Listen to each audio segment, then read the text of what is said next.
这是一款法国人做的功夫游戏，它将咱们的中华武术与传统武德近乎完美的融入到了游戏之中。功夫片式的场面、写实的武术风格、拳拳到肉的打击感，加上令人眼前一亮的美术风格，让全球玩家都体会到了中华文化的精髓。然而，想要以德服人，就需要经受千锤百炼，而这款游戏的难度同样也是如此。为了复仇，许多玩家不到30岁就走出了第一关的贫民窟，但到了70岁，都还在第2关的夜店载歌载舞。末期少年穷，末期中年穷，末期老年穷，死者为大。那么借这个机会，黄渤就来给大家回顾这款最好的中国功夫游戏佳作《师傅》。在本作的故事中，有5个被称为护身符的神物，并被一个名为守护者的组织所掌管。由于护身符分别对应了5行中的金木水火土，其力量实在过于强大，一旦被邪恶之人得到，那么整个世界都将遭受侵害。于是为了守护神物，守护者们便开宗立派训练门下弟子，准备将守护神物的重任世世代代传承下去。随着他们广纳天下门徒，守护者逐渐形成了5个门派，护身符也有5大门派分别保管。然而某天深夜，掌管土护符的白眉拳馆却迎来了一位不速之客，来人正是白眉派的最强弟子杨。他曾被馆长逐出过师门，但不知为何，杨这一次回到白眉拳馆，竟是为了夺取师傅所守护的土护符。在杨这位大师兄面前，一众白眉派弟子就像是班门弄斧，没有一人是他的对手。不仅如此，杨带了4名同伴，还是团伙作案。仅仅只是片刻的功夫，杨就把师门给扬了。一行人就这样大摇大摆来到了馆长面前。如今杨再次面对昔日的恩师，墙上的武学之道竟显得是那么的讽刺。师徒2人没有过多寒暄，立即开始了交锋。师傅毕竟还是师傅，刚刚才与2位高手交锋过，就算再次面对门下最强弟子，他也显得游刃有余。可毕竟杨年轻力壮，出拳又快又狠，师傅很快就因体力不支露出了破绽。杨没有丝毫心慈手软，直接一拳20年的功夫打在师傅的胸膛，完成了欺师灭祖的成就。就在杨拿到土护符的那一刻，他也察觉到了躲在柜子里的小师弟。小师弟正是师傅年仅12岁的儿子。当年杨还在师门的时候，也教授了小师弟不少东西，可以说师兄弟2人感情颇深，称之为师徒都不为过。但看着小师弟眼里透出的愤怒，杨深知此子断不可留，毕竟念在同门一场，他便使了个眼色，让手下前去结果了这位少年的性命。待杨与同伴走后，倒在血泊之中的少年竟再次醒了过来，并且手里多出了一串散发着微光的铜钱吊坠，看来正是铜钱救回了少年的性命。当少年看向倒地不起的父亲那一刻，他眼里的悲伤也逐渐被无尽的仇恨与愤怒所取代。从此以后，少年便带着仇恨，整日刻苦训练，甚至凭借脑海中的记忆，将那晚行凶的5人当作假想敌，去钻研比他们更快更狠的招式。历经8年，少年终于练就了一身纵横天下的武艺。当然，这8年里，他除了练武，也没忘了追查杀父仇人的线索。原来5位守护者之一的景凤联合杨背叛了其余4位守护者，甚至组建了一个名为黎明会的组织。因为在他们看来，护身符本就是用来造福一方百姓的神物，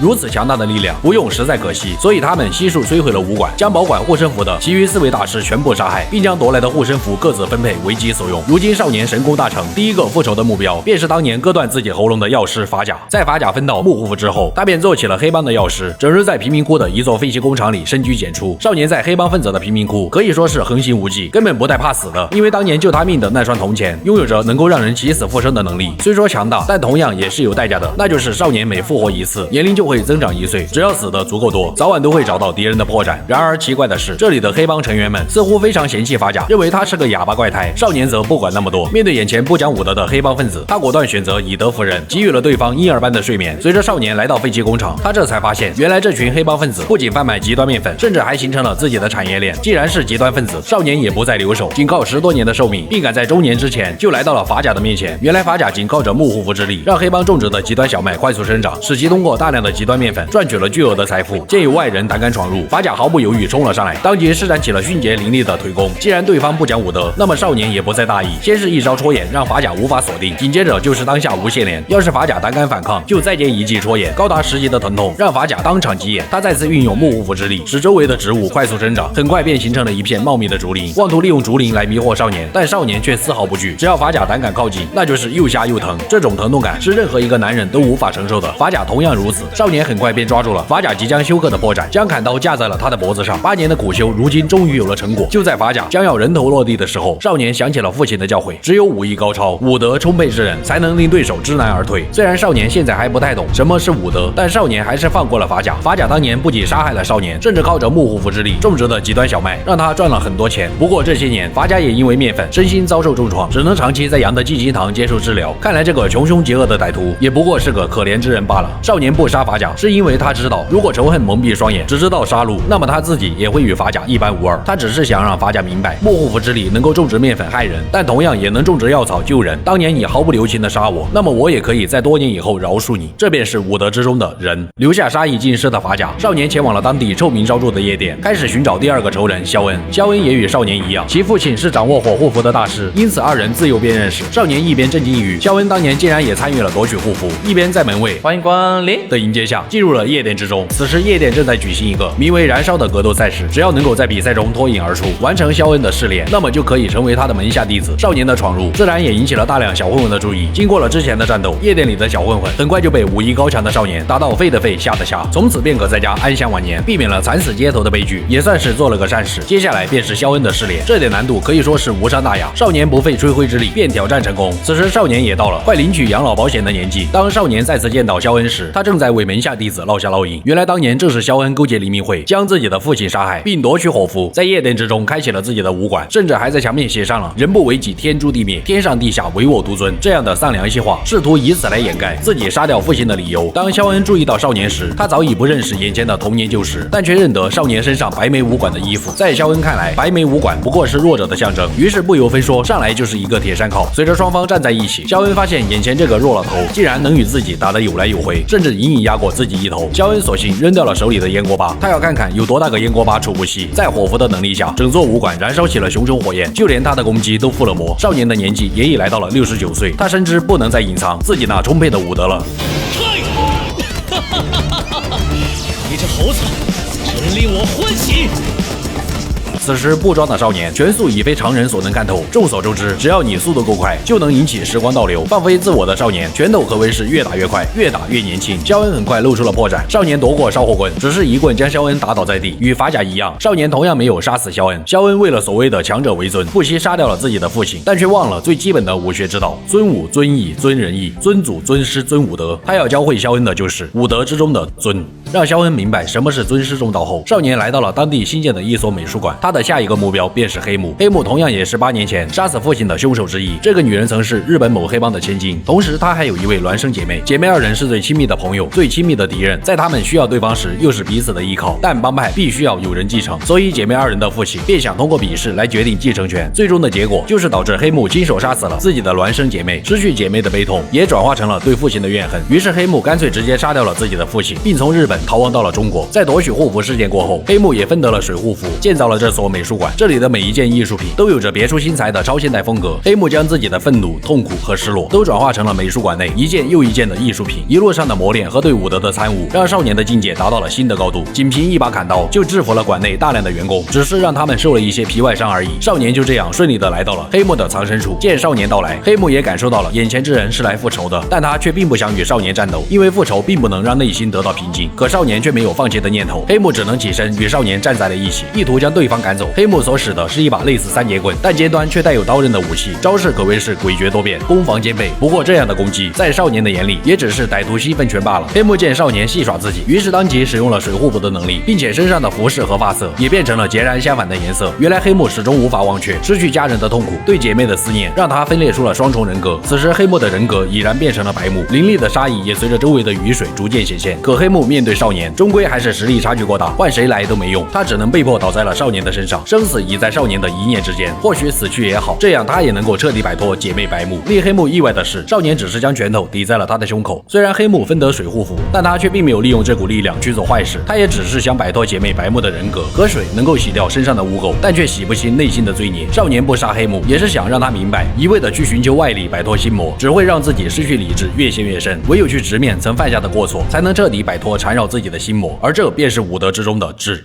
接下来第4个仇人便是当年联合杨创建黎明会，背叛了其余4位守护者的景凤。景凤曾经也是保管姬护符的5位大师之一，他总是第一个站出来保护弱者，是一位具有强烈正义感的大师。创建黎明会背叛其余4位大师，也是因理念不合。他认为护身符本就是用来造福百姓的神物，如果能够拥有这股力量，他就可以用来做更多的事。如今的景凤依靠着姬护符点石成金的能力，不仅成立了一家规模庞大的公司，还出钱给黑木建造美术馆，给杨开了一家疗养院。尽管先是满足了自己的私欲，但他也还是在来出钱帮助那些需要帮助的人。在景凤的公司里，少年一路开除了大量的员工，为弱者提供了新的就业岗位。少年本想乘坐电梯前往顶层，可却在误打误撞之下，因电梯坠落，发现了大厦的下方竟有着一座巨大的坑洞，而景凤正好就在坑洞的深处。景凤知道少年是来复仇的，但他却对自己背叛的行为没有丝毫愧疚。他认为自己所做的一切都是为了帮助大众，但事实真的如此吗？景凤善使一对金色流星锤，尽管右臂残缺，但他对武学的造诣早已让自己和流星锤融为了一体。一旦拉开距离，迎接少年的就是一记重锤，想要近身更是难上加难。好不容易逼近景凤身前，他又能迅速将少年踢开。意外的是，在战斗的过程中，景凤的流星锤砸在了地面，导致二人站立的地面迅速向下坠落。原来这些年，景凤一直都在使用点石成金的能力，将公司地下的土地点出了一个深不见底的深渊。可见一味的滥用金护符只会让金价暴跌，最终导致整个社会失去秩序。为了阻止景凤，少年索性不管不顾地贴近他的身前，终于找到了对方的破绽，用流星锤的绳子勒住了他的脖子。少年同样没有杀死景凤，要知道无尽的财富并不能让这个世界变得更好，反而会生出更多的罪孽与贪婪。去看看黄梅的下场就知道了。景凤帮助弱小之人的初心是好的，只是方式不对，但他却为了心中那不切实际的理念，竟不惜背弃了身为守护者的职责，可谓是大错特错。少年想让景凤明白的正是武德之中的义。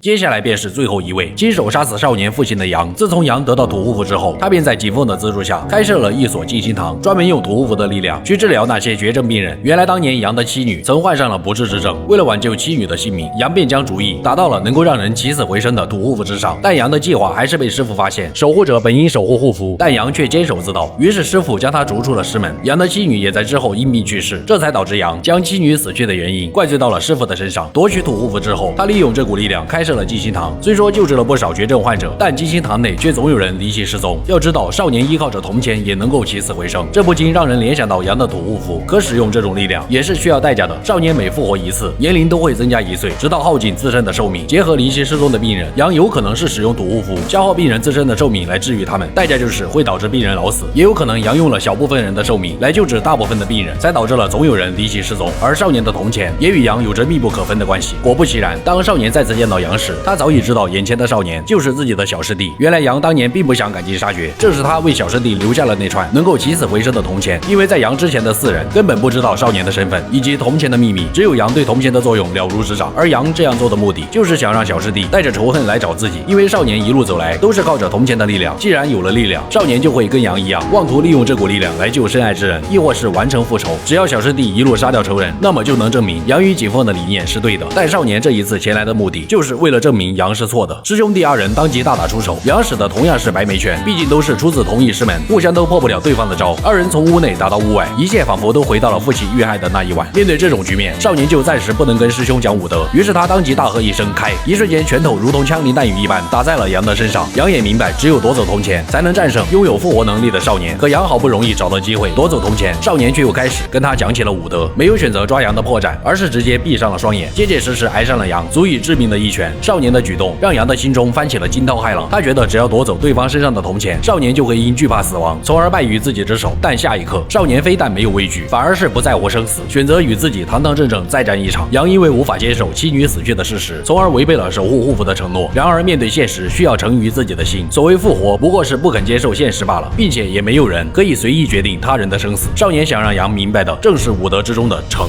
这一次，少年同样饶恕了杨，因为他始终记得父亲的教导：不战而屈人之兵。这即是武德。如果少年一一除掉对手，那么他就无法遵守对父亲的承诺。但想要饶恕对手，就需要拿出足以碾压对手的实力。武德，武在前，德在后。这代表着要先有绝对的力量，才能有资格与敌人讲德。手中有剑和有剑不用是两码事。强者的饶恕也并不是放任，而是警告，告诉那些被饶恕者，如若再犯，自会有人质疑。少年最终战胜了杨，但也因那致命的一拳倒在了地上。他终于悟出了什么是武德，也完成了自己的复仇。故事的最后，杨没有杀死少年，而是像8年前一样，将铜钱放到了少年的手中。当少年再次醒来，他已然站在了境界之巅，会当凌绝顶，一览众山小。习武以德，为人以信。功夫不是为了单纯的杀戮，而是为了成为更好的自己。或许这就是师傅真正想要表达的含义吧。我是修边狂魔，咱们下期再见。